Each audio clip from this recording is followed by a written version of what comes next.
Hey everybody, it's Mike from AMZ Advisors, and today I have with me Rael Klein, the co-founder and CEO of Nozzle AI, and we're going to be talking about a lot of interesting things, including customer acquisition and customer lifetime value on the Amazon platform. Rael, how are you doing? Very well. Thank you very much for having me, Mike. Great to be here. I'm glad to have you anytime. I mean, we talk sometimes, a few times recently at least. It's always a Yeah. pleasure talking with you. So I think our audience can learn a lot from you, your background, and your knowledge as well. Yeah, very much looking forward to the conversation. That's great. Awesome. So why don't you tell us a little bit more about yourself and your company before we kind of dive into it? Yeah, absolutely. So I'm Rail. I'm co-founder of Nozzle. We're based in London, very much a technology company. So we're focused on really making sense of all the very rich data sets on Amazon. So Amazon does a really good job of providing the data, but what they're not particularly good at is making it useful and translating it into, what should I actually do? Like, now that I know this, what are you actually telling me to do? And so our focus is on joining the advertising data sets with all the retail data sets that you're getting on Amazon, making sense of them, and an analytics and advertising platform that helps you make decisions and execute on that. So that's kind of vague. We're focused on metrics like gaining market share or profitability or sales growth, even product launches more recently. We work with different brands. We work with, and agencies, I should say, as well.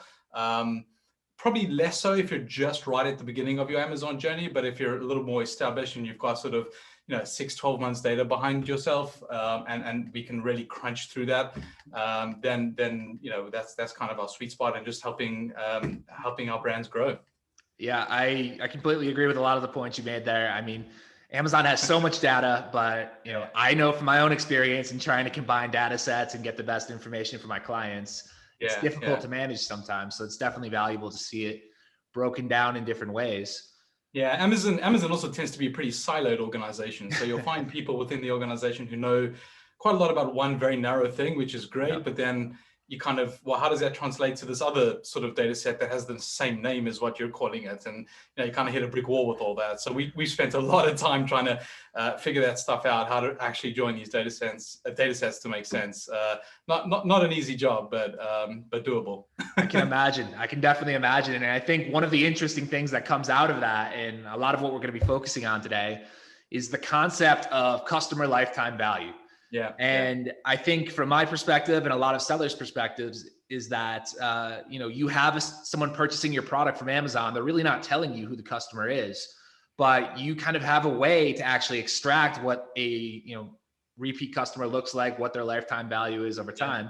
So before we kind of dive into that a little bit more, why don't you just tell us, what is customer lifetime value as just a general overview? Yeah, absolutely. So this idea of customer lifetime value is not a particularly new idea, but I guess within the Amazon ecosystem, it's a little bit more difficult than it should be, let's say, to actually calculate it. So what it actually is, it's the total net profit from any given customer over the entire period that you have a relationship with that customer. So let's take a scenario, right? So stage one, somebody comes in via a sponsored product ad, they make their first purchase, that's all well and good. Let's say 30 days later, they make their second purchase and actually hit the subscribe and save button. They make a third purchase, they make a fourth purchase, in the next sort of 6 months or so, and then you never hear from them again, right? And so that customer lifetime value is looking throughout that entire 6 months, all 4 of those purchases. What was my actual total profitability of that customer during that period? And that information can actually unleash a whole bunch of really interesting decisions you want to be making, both strategically and tactically, on the advertising and on the product side. Typically, this gets compared to kind of what we say the flip side of the coin, which is the customer acquisition cost. And so how much am I actually spending to acquire someone, and then comparing that to how profitable this person actually is. And so if your lifetime value is greater than your customer acquisition cost, and how much it actually costs you to acquire this person, then that's great, right? You have a good business, you're making a profit. If it's the other way around, if it's costing you more to acquire someone than they actually are worth to you in terms of profit, well, you're not going to last very long, right? And so that's kind of the guiding North Star metric for a lot of companies that we work with. And that's something that you really have no visibility into on the Amazon platform unless you're using something like Nozzle to kind of calculate that for yourself. Yeah. But Yeah. I mean, Amazon will give you, in some instances, they can give you things like repeat purchase rates, Mhm. which are somewhat helpful. It's not a bad start ultimately, but yeah, it's far off getting to like, what is the, net profit of this person over 3 months, over 6 months, over 12 months, or whatever it may be. So they kind of started releasing some bits of information around that, but not frankly what's required to start making really transformational decisions. Awesome. Yeah. And I think when we talk about the lifetime value again, one of the questions that will probably come up is, what is a good lifetime value? I mean, where does it really make sense to optimize for your client lifetime value versus just trying to get as many one-off sales as possible? I mean, Yeah. do you target break even? Do you target more than that? What do you think businesses should do? Yeah, really, really good question. Really tough one as well. It really depends on category. I mean, clearly, the higher the average order value or the average selling price is better. I mean, I would look at it more as like relative to the category or the niche that you're in, right? And so, something like supplements. If people are repeat buying 30-day supplies, then there's very, very frequent purchases. It could be a $20 price point or something a little bit more, which is pretty good. Pet products are really, really popular as well for repeat purchases, and those also sort of 20 to 30 range. You could also we have products or customers rather that have products that are honestly more sort of $60 range, but also being bought like every 2 to 3 months. And so that's it's hard to compare across categories. But what is a good lifetime value? I mean, for categories, if someone's buying, every other month, so I don't know, six times a year, and they're sort of $20 to $30 for each purchase, you can do the math on that. That's pretty decent. Yeah. But we're after profitability here, right? We're not just after like the sales number. So that really, really depends on your cost of goods sold and how much you're spending on PPC. You can have all the repeat purchase buyers in the world, but again, if they're not profitable for you, then you're not going to last very long. So it's ultimately done on profitability, not just sales numbers there. Yeah, and I mean, profitability is one of the main things that comes to mind when a lot of people think of Amazon, because the margins are that much tighter. When we're considering all the Amazon fees and everything that goes into it, how are you really calculating the lifetime value specifically for the Amazon platform versus overall? Yeah, absolutely. So, I mean, broadly speaking, I mean, I've got, I'm happy to sort of go into more detail around this, but broadly speaking, you would have what your, the order amount in revenue that you received. You would subtract out things like sales tax and any Amazon fees, so FBA fees, or any fulfillment type stuff, referral fees, all that kind of stuff. And then you would take out your cost of goods sold. That's the COGS information. So that's kind of a basic way, a good starting point to do that. Now you can go down a real rabbit hole of like what you should and shouldn't include. Just those 3 things I would say is a really good starting point: sales tax, all the Amazon related fees, and cost of goods sold. If you take that, then you subtract out your advertising spend, obviously. And then you're left with, what is your actual profit per individual there. Now, the interesting piece about this is those 3 things that I grouped together around sales tax, Amazon fees, and cost of goods sold, those pretty much scale linearly with every purchase, right? So every time somebody purchases, roughly speaking, you're going to be paying the same amount per unit in sales tax and Amazon fees and cost of goods sold, etc. The interesting part is on the advertising side, because ultimately, if you're able to just pay once to acquire someone, but they'll end up buying 4 times, 6 times, whatever it is from you, 20 times, then the cost of that advertising can actually get spread out across all those purchases.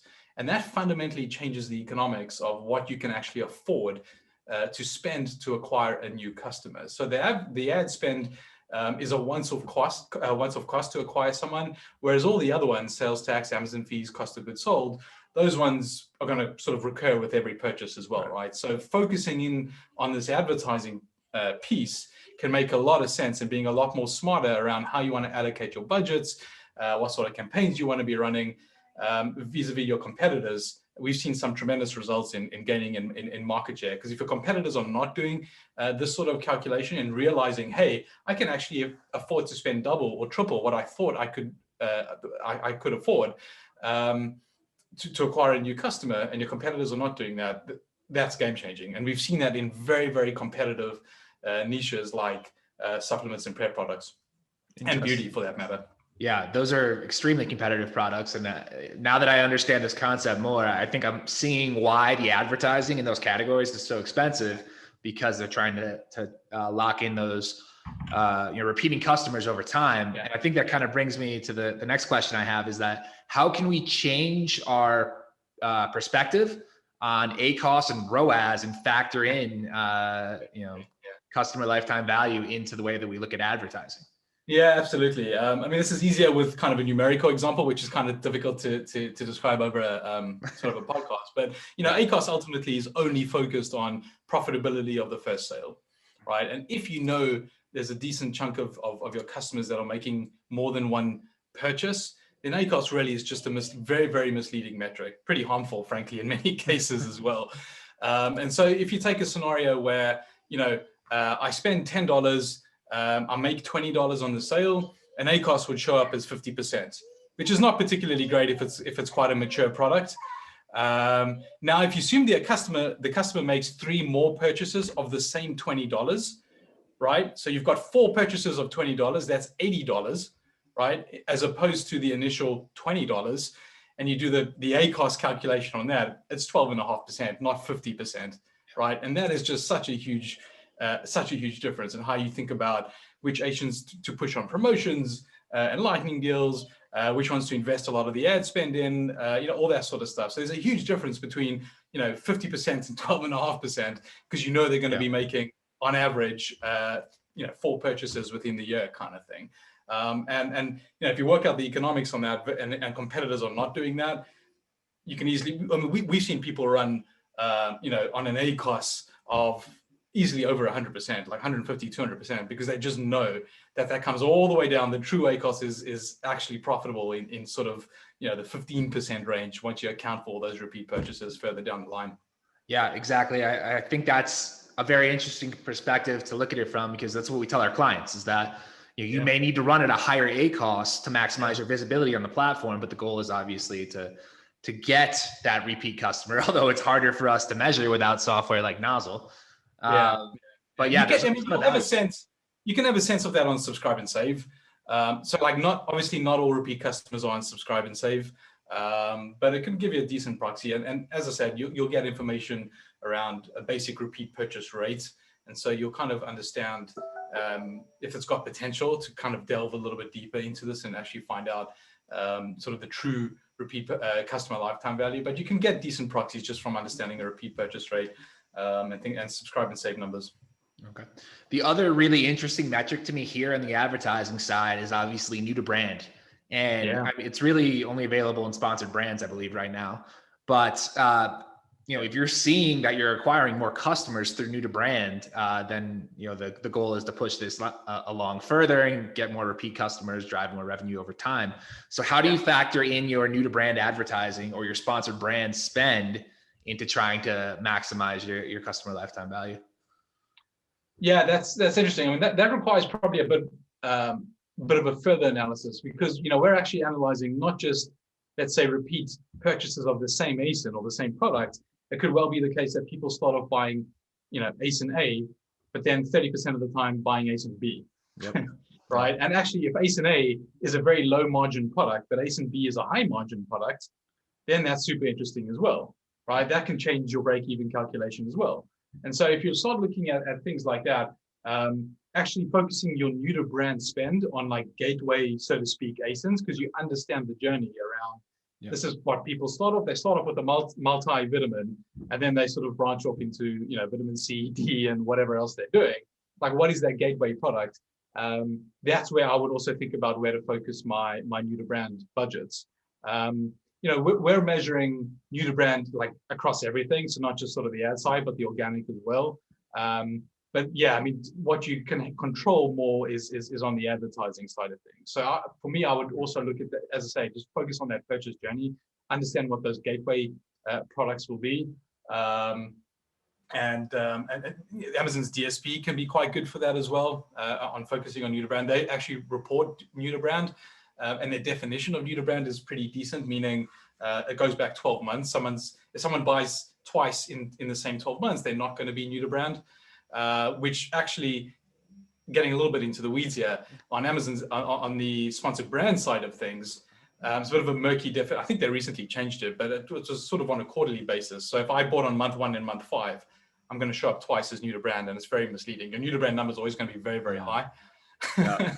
Anyway, that's digging the data and all that. But yeah, so my advice would be understanding that journey first, what it means in sort of an economic sense around low margin, high margin, et cetera, then think about how you want to allocate your budget and promotions and all that sort of stuff accordingly.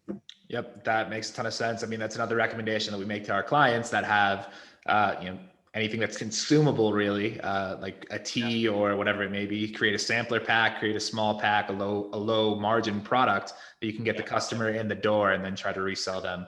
Another interesting part. This is maybe a little bit different to lifetime value per se, but it's analyzing that customer journey though. 2 very popular use cases we come across.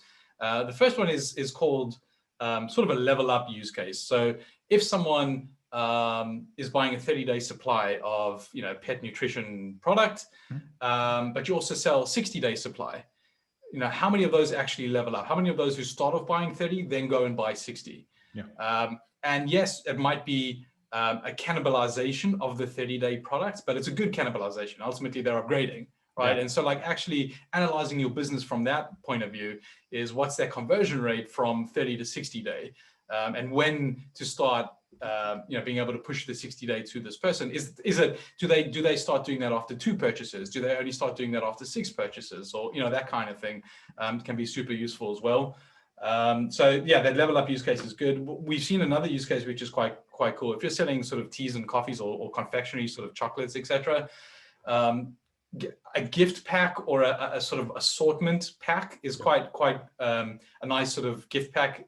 Is a good gateway product, but you always want to be measuring what the most popular follow-up purchases are, right? You've got like 10 flavors or whatever it is. Yeah. Turns out it's these 2, like, and that actually helps you sort out your ASINs. You're like, well, maybe it's not worth going for like these kind of edge case flavors, because really people aren't really that interested in them as a follow-up, even after tasting them or buying that assortment pack. So it can get actually back into sort of product decisions, not just a question of sort of advertising type decisions.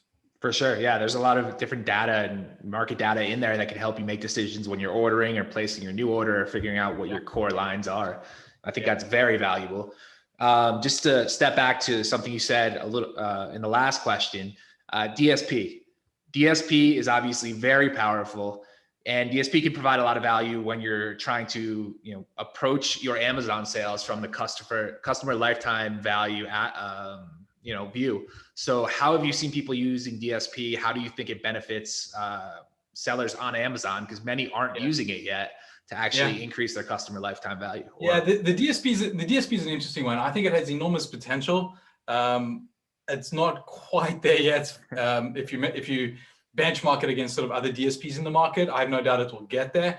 The basic use cases are top of the funnel awareness type things for bigger brands and bigger budgets, and you're not really very performance focused around ROAS or ACOS. And then obviously retargeting, kind of right at the other side of the funnel, which is someone's engaged with your product, they viewed the page or whatever it is, and you want to kind of remind them, so to speak, to go and convert there. So we've seen it's really good for the retargeting, and specifically the data that we're getting is that we can see, we actually measure the time between purchases, right? And so we can see stuff like, people who made their first purchase, on average, it's 30 days or 25 days between the first and the second purchase, and between the second and the third purchase. And so that helps you set up your DSP campaigns properly in terms of when you should be re-engaging with these sorts of people to go and retarget them. And actually, if this is combining the 2 use cases, if you know that on the second purchase, people, there's a 50% chance that people are going to go from the 30 to the 60-day supply, then actually you can start, incentivizing them to go to the 60-day supply with a discount kind of thing in the DSP, right? And so combining those sort of things, we've seen some really, really good results on that. some of the granular targeting rules on the DSP are not quite as granular as we would like. I mean, we would love, and I speak to Amazon's DSP team regularly, both on the API side and on sort of the commercial side. The ability to upload custom audiences is a game changer, right? Like if I know that, show me a list of people that have bought, ASIN A and ASIN B in the last year, and there's 10,000 people, I don't know, whatever the number is, and I can actually upload that as a segment in the DSP to go and target them with custom stuff. That's amazing. Like I have no doubt. I think it's a when, not an if, from Amazon, but it can still take a while. They're kind of coy on where that is on on the roadmap. But from like a very data rich point of view, from our point of view, the ability to do that would open up so many use cases. Yeah, I'm trying to convince more and more of my customers to really start approaching the DSP and engaging with it, because it's quite, if you're an Amazon native seller, and your world has been very, very performance based around Acasting, rightly so. It's just, I guess, there can be a bit of a gap between expectations on the DSP versus the sort of bread and butter sponsored products and things like that. So it can take a lot more convincing.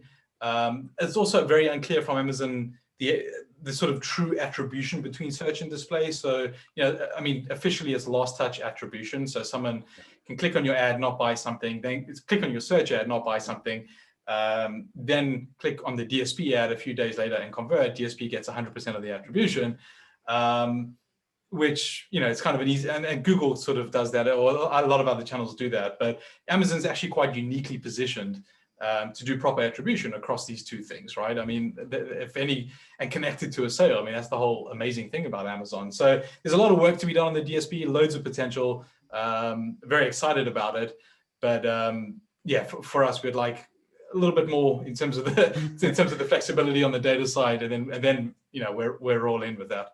Yeah, I completely agree. I mean, the conversion data that they have is phenomenal for creating audiences or lookalikes or whatever it may be. But one of the things you did bring up there, which I think is interesting, and I try to advise my clients on this a little bit too, is using discounts or promotions to try to increase conversions.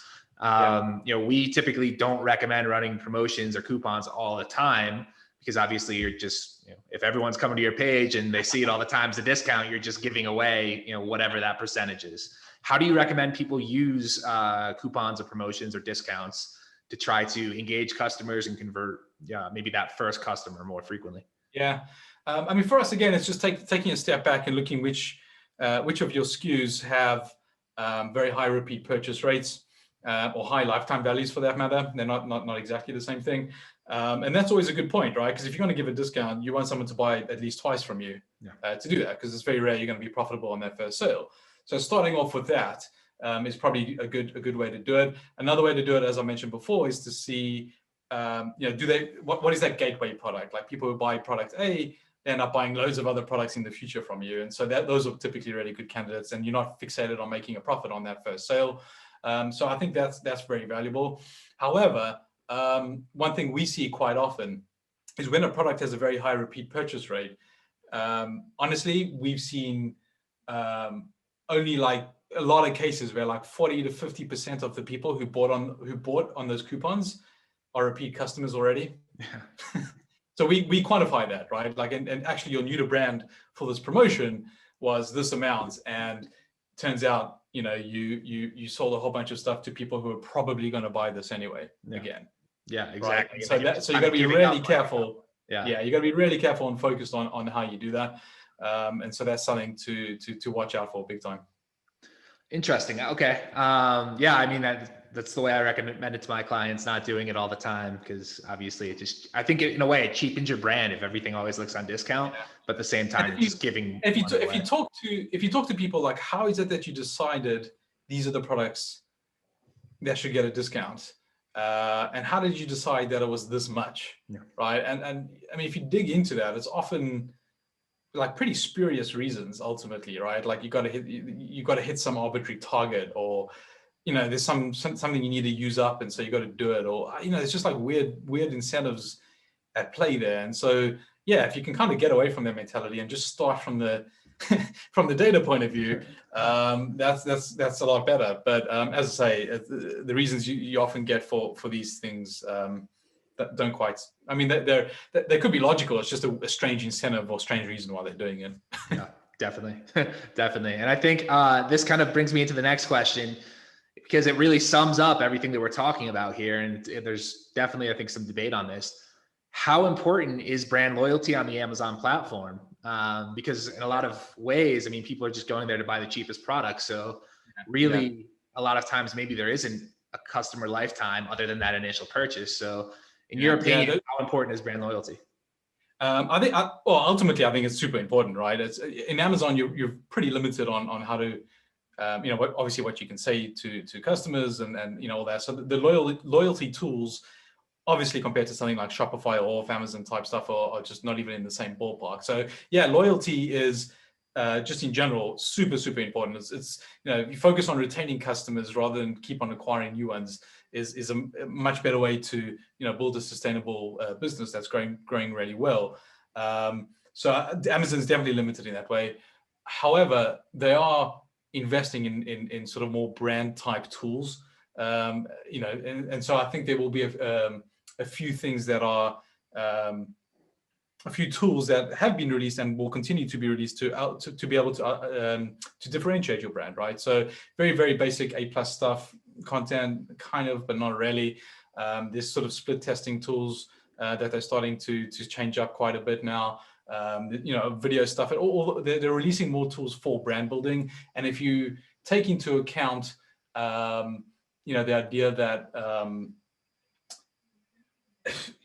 sure, you're never gonna be able to control the experience. Like Amazon's always going to offer a cheaper alternative, even when someone's clicked on your page, right? Like that is not great at all from that point of view. But you got to work within the constraints there, and I do think they recognize that and trying to do the brand building stuff. It's a tough answer to have, and it's obviously the one major drawback because so much of LTV, like customer lifetime values type stuff, is around retention strategies and upsells and cross sells, and you're limited on Amazon to do that. But I would say some of those things are changing and brand building. Most people are using Amazon now as a search engine, right? They're not they're not actually fixed on a brand that they're searching for. The terms with the highest search volume are non-branded terms, right? And so outside of very, very few very well-known brands. And so Amazon have recognized this, and they're taking a lot of search volume away from Google, and are providing tools for brands to actually differentiate themselves. Yeah, for sure. And I think that's all super important. Obviously, like you said, it's limited right now, but that's only going to improve. And I think that's kind of brings me to the last question I have in this entire conversation. Actually, Mike, there's one thing I just recently forgot. This last week, Amazon just bought an e-commerce platform similar to Shopify, right, in Australia. Yeah, I heard about that. And so like everyone's kind of speculating around, well, what exactly does that mean? Are they going to start, rolling out similar type things to Shopify, and what does that mean for brand building? So that could, if they do go a similar route to that, then yeah, it could certainly open a bunch of brand building and retention strategies. Oh yeah, and controlling all the data from Amazon's standpoint. That too. To kind of wrap up our conversation on customer lifetime value, I think there's one important thing that we haven't really touched on, and maybe it's not just specific to Amazon, but obviously a customer doesn't last forever. Something leads to customer churn, something leads to them going to another brand. In your experience working with Amazon or just working with brands in general, what are the main problems that lead to customer churn, customers leaving your brand or trying another product, or just, ending their purchases? The most common, it's hard to actually gauge the feedback, right? Like it's very difficult. You can't exactly send a message and like, why did you churn, right? Ideally that's great, but you can't do that. It's usually going to be related in a bit of a boring reason, I guess, but it's usually like operational type stuff. Like if you're out of stock, we've had a customer of ours, very, very healthy subscribe and save base, but they just ran into pretty big inventory issues and were unable to deliver on a lot of those sort of things. So just, operating like clockwork is one of the most important things for consumables. Like people need to know that on, the first of the month or whatever it is, I get my coffee or I get my dog food or whatever it is. I think that's super important. How often do they really go back and reassess are you still the cheapest, or whatever your buying criteria. It's usually not for those sort of reasons. It's just not being able to literally deliver the stuff when you said you would. And last year obviously was a very big issue about all of that, right? Supply chain and all of that. So that's really the single biggest reason for churn in my experience. Yeah, and that brings up another good point, is using 3PL networks to have backup supply options or fulfillment options for your products. That's extremely important, and it's a big focus for us this year. Yeah. I mean, that goes across the board. I mean, that's just how to good best practice on running Amazon businesses, man. You just have to. I mean, all the stuff I'm talking about is completely irrelevant if you can't, deliver. Stay in stock. Yeah. Awesome. Well, thank you, Rael. It's been great talking with you. How can our audience find out more about you, learn more about Nozzle? Get in contact. Yeah, best thing to do is LinkedIn. So Rael Klein, RaelCline. Nozzle, the website, nozzle.ai. I'm recently joined Clubhouse. I'm still sort of haven't quite elevated to moderator yet, but I'm definitely happy to connect on there. So those are the main channels. Yeah. Awesome. Thank you again for your time, Rael. I think this conversation was great for our audience, and I really think they're going to enjoy it. Brilliant. Thank you so much, Mike. Speak soon. Yep. Have a great day. Ciao.